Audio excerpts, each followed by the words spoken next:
동백꽃 김유정. 오늘도 또 우리 수탉이 막 쫓기었다. 내가 점심을 먹고 나무를 하러 갈 양으로 나올 때였다. 산으로 올라서려니까 등 뒤에서 푸르득 푸드득 하고 달개 횟소리가 야단이다. 깜짝 놀라서 고개를 돌려보니 아니나 다르랴 두 놈이 또 얼리었다. 점순네 수탉은 대강이가 크고 또 오소리같이 실팍하게 생긴 놈이 덩저리 작은 우리 수탉을 함부로 해내는 것이다.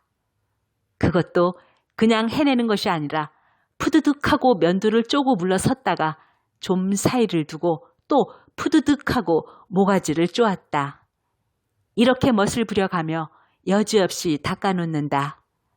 그러면 이 못생긴 것은 쪼일 적마다 주둥이로 땅을 받으며 그 비명이 킥킥 할 뿐이다. 물론 미처 아물지도 않은 면두를 또 쪼이어 붉은 선혈은 뚝뚝 떨어진다.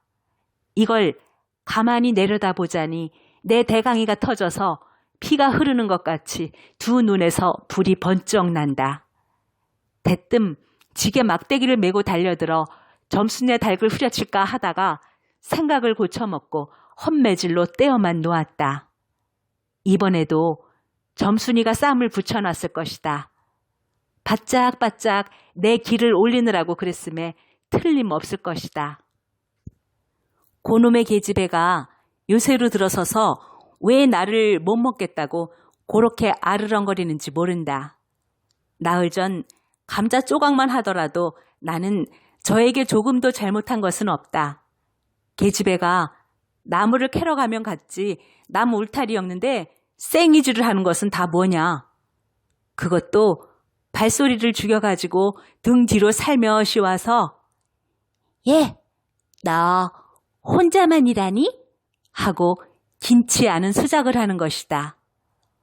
어제까지도 저와 나는 이야기도 잘 않고 서로 만나도 본 척 만척하고 이렇게 점잖게 지내던 터이련만 오늘로 갑작스레 대견해졌으면 웬일인가.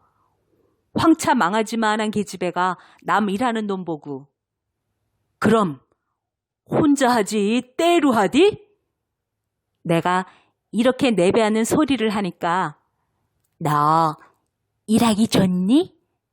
또는 한여름이나 되거든 하지 벌써 울타리를 하니?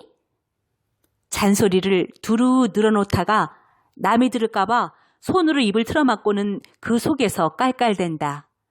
별로 웃을 것도 없는데 날씨가 풀리더니 이놈의 계집애가 미쳤나 하고 의심하였다. 게다가 조금 뒤에는 제 집게를 할금할금 돌아보더니 행주치마에 속으로 꼈던 바른 손을 뽑아서 나의 턱 밑으로 불쑥 내미는 것이다. 언제 구웠는지 아직도 더운 김이 획기치는 굵은 감자 3개가 손에 뿌듯이 쥐었다. 네 집엔 이거 없지? 하고 생색 있는 큰 소리를 하고는 제가 준 것을 남이 알면은 큰일 날 테니 여기서 얼른 먹어버리란다. 그리고 또 하는 소리가 너 봉감자가 맛있단다. 난 감자 안 먹는다. 너나 먹어라.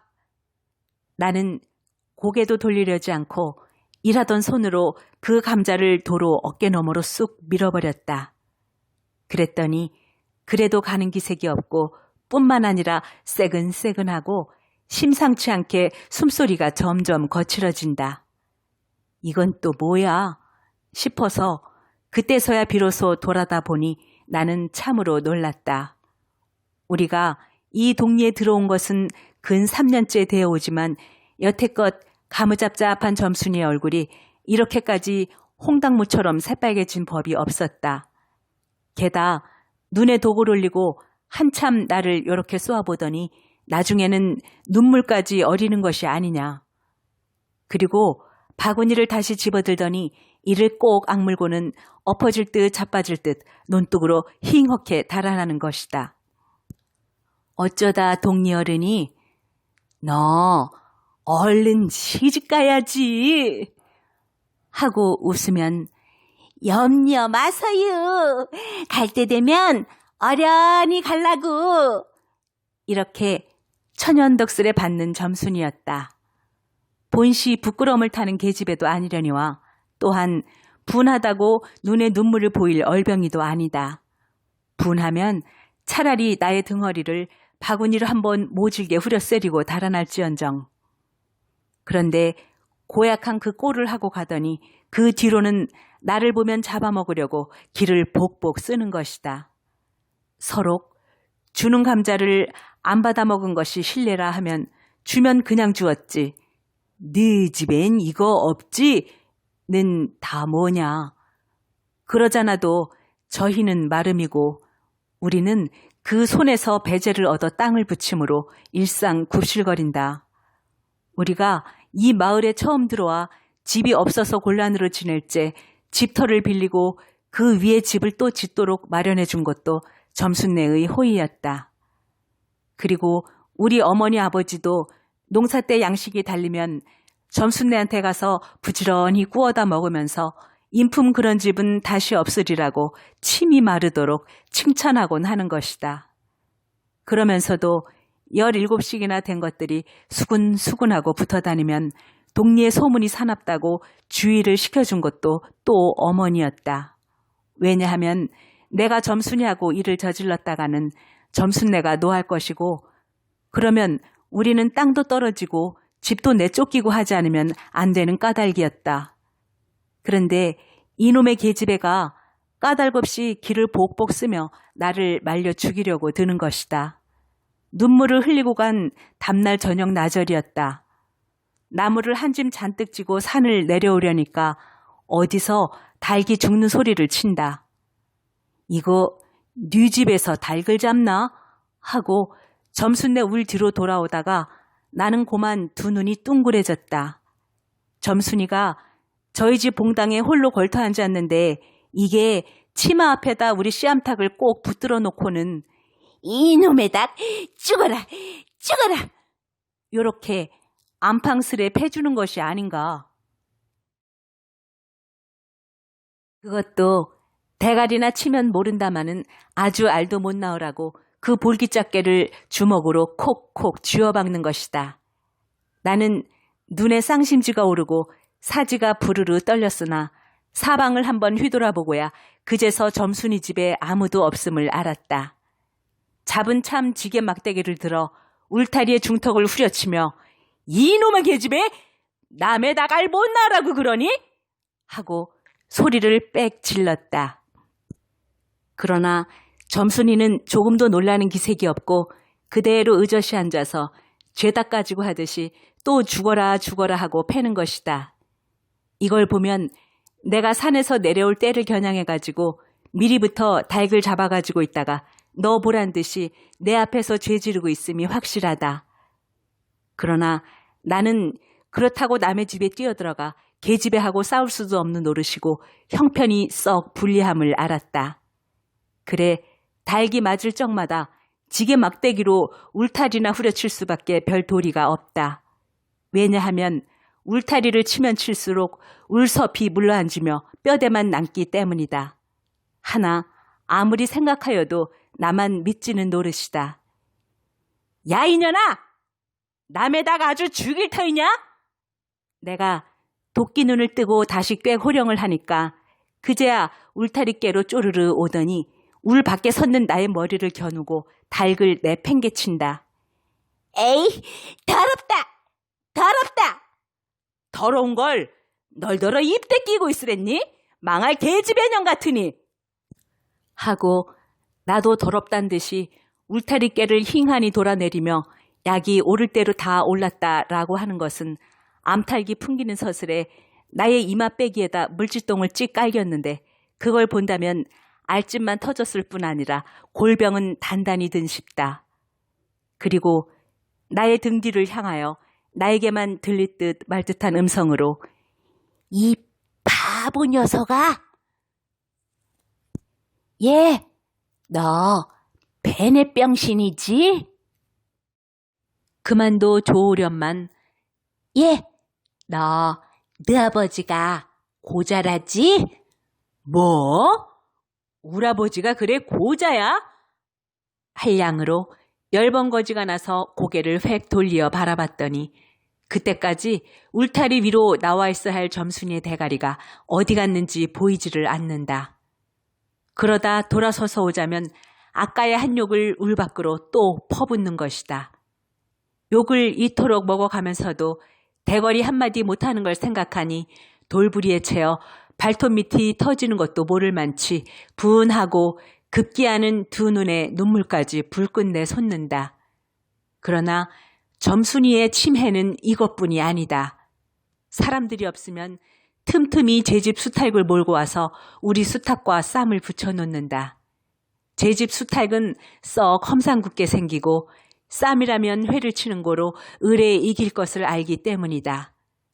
그래서 툭 하면 우리 수탉이 면두며 눈깔이 피로 흐드르하게 되도록 해놓는다. 어떤 때에는 우리 수탉이 나오지를 않으니까 요놈의 계집애가 모이를 쥐고 와서 꿰어내다가 쌈을 붙인다. 이렇게 되면 나도 다른 배차를 차리지 않을 수 없다. 하루는 우리 수탉을 붙들어 가지고 넌지시 장독계로 갔다. 쌈딸에게 고추장을 먹이면 병든 황소가 살모사를 먹고 용을 쓰는 것처럼 기운이 뻗친다 한다. 장독에서 고추장 한 접시를 떠서 닭 주둥아리깨로 들이밀고 먹여보았다. 닭도 고추장의 맛을 들였는지 거스리지 않고 거진 반 접시 턱이나 곧잘 먹는다. 그리고 먹고 금새는 용을 못 쓸 터이므로 얼마쯤 기운이 들도록 회 속에다 가두어 두었다. 밭에 두엄을 두어짐 전해고 나서 쉴 참에 그 닭을 안고 밖으로 나왔다. 마침 밖에는 아무도 없고 점순이만 저희 울 안에서 헌옷을 뜯는지 혹은 솜을 터는지 웅크리고 앉아서 일을 할 뿐이다. 나는 점순네 수탉이 노는 밭으로 가서 닭을 내려놓고 가만히 맥을 보았다. 두 닭은 여전히 얼려 쌈을 하는데 처음에는 아무 보람이 없다. 멋지게 쪼는 바람에 우리 닭은 또 피를 흘리고 그러면서도 날개 쭉지만 푸드득하고 올라뛰고 뛰고 할 뿐으로 제법 한 번 쪼아보도 못한다. 그러나 한 번은 어쩐 일인지 용을 쓰고 펄쩍 뛰더니 발톱으로 눈을 하비고 내려오며 면두를 쪼았다. 큰 닭도 여기에는 놀랐는지 뒤로 멈실하며 물러난다.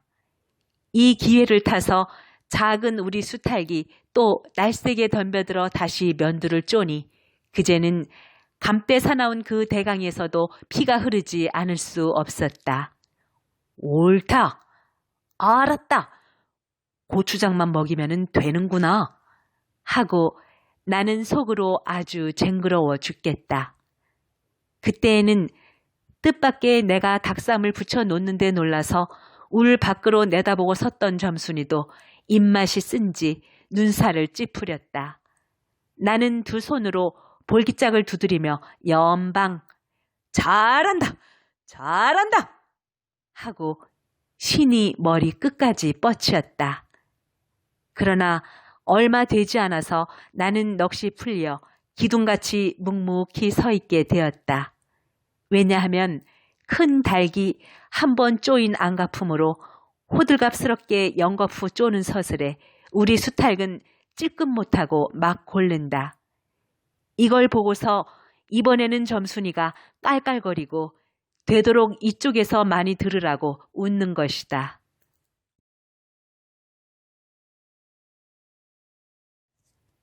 나는 보다 못하여 덤벼들어서 우리 수탉을 붙들어가지고 도로 집으로 들어왔다. 고추장을 좀 더 먹였더라면 좋았을 걸 너무 급하게 쌈을 붙인 것이 퍽 후회가 난다.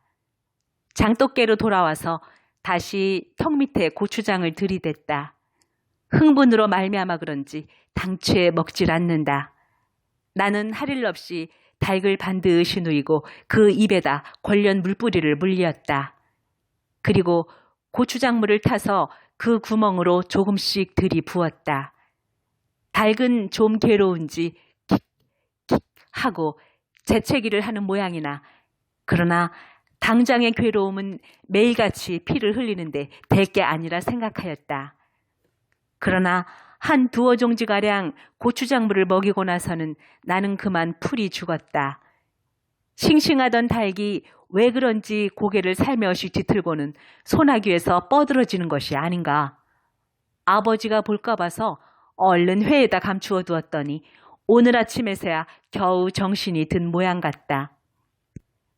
그랬던 걸 이렇게 오다 보니까 또 쌈을 붙여놓으니 이 망할 계집애가 필연 우리 집에 아무도 없는 틈을 타서 제가 들어와 회에서 꺼내가지고 나간 것이 분명하다. 나는 다시 닭을 잡아다 가두고 염려는 스러우나 그렇다고 산으로 나무를 하러 가지 않을 수도 없는 형편이었다. 소나무 삭정이를 따며 가만히 생각해 보니 암만 해도 고년의 목쟁이를 돌려놓고 싶다. 이번에 내려가면 망할년 등줄기를 한번 되게 후려치겠다 하고 싱둥벙둥 나무를 치고는 불이 나게 내려왔다. 거지 반 집에 다 내려와서 나는 호드기 소리를 듣고 발이 딱 멈추었다. 산기슭에 널려있는 굵은 바위돌 틈에 노란 동백꽃이 소보록하니 깔리었다. 그 틈에 끼어 앉아서 점순이가 청승맞게실이 호드기를 불고 있는 것이다. 그보다도 더 놀란 것은 그 앞에서 또 푸드득 푸드득 하고 들리는 닭의 횟소리다. 피령코 요년이 나의 약을 올리느라고 또 닭을 집어내다가 내가 내려올 길목에다 쌈을 시켜놓고 저는 그 앞에 앉아서 천연스레 호드기를 불고 있음에 틀림없으리라. 나는 약이 오를 대로 다 올라서 두 눈에서 불과 함께 눈물이 퍽 쏟아졌다. 나무지게도 벗어놓을 새 없이 그대로 내동댕이 치고는 지게 막대기를 뻗치고 허둥지둥 달려들었다. 가까이 와보니 과연 나의 짐작대로 우리 수탉이 피를 흘리고 거의 빈사지경에 이르렀다. 닭도 달기려니와 그러함에도 불구하고 눈 하나 깜짝 없이 그대로 앉아서 호드기만 부는 그 꼴에 더욱 치가 떨린다. 동리에서도 소문이 났거니와 나도 한때는 걱실걱실이 일 잘하고 얼굴 예쁜 계집애인 줄 알았더니 시방 보니까 그 눈깔이 꼭 여우 새끼 같다. 나는 대뜸 달려들어서 나도 모르는 사이에 큰 수탉을 담매로 때려 엎었다. 닭은 푹 엎어진 채 다리 하나 꼼짝 못하고 그대로 죽어버렸다.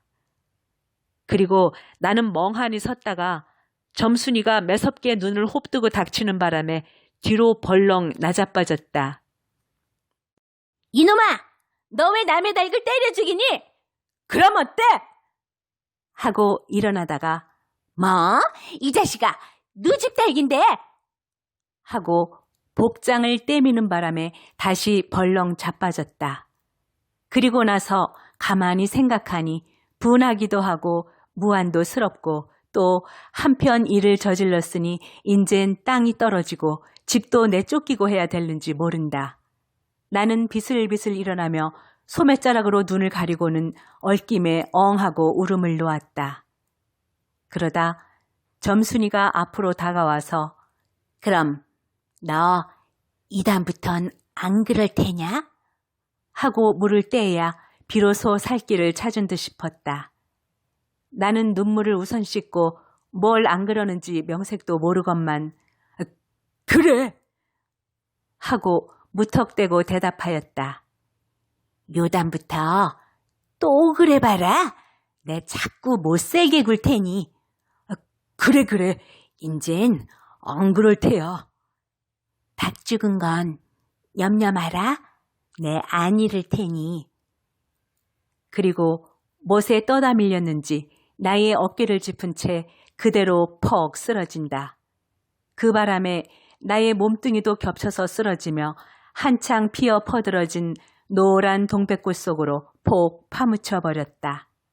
알싸한 그리고 향긋한 그 냄새에 나는 땅이 꺼지는 듯이 온 정신이 고만 아찔하였다. 너 말 마라? 아이, 그래. 조금 있더니 요 아래서 점순아! 점순아! 인연이 바느질 하다 말고 어딜 갔어? 하고 어딜 갔다 온 듯 싶은 그 어머니가 역정이 대단히 났다.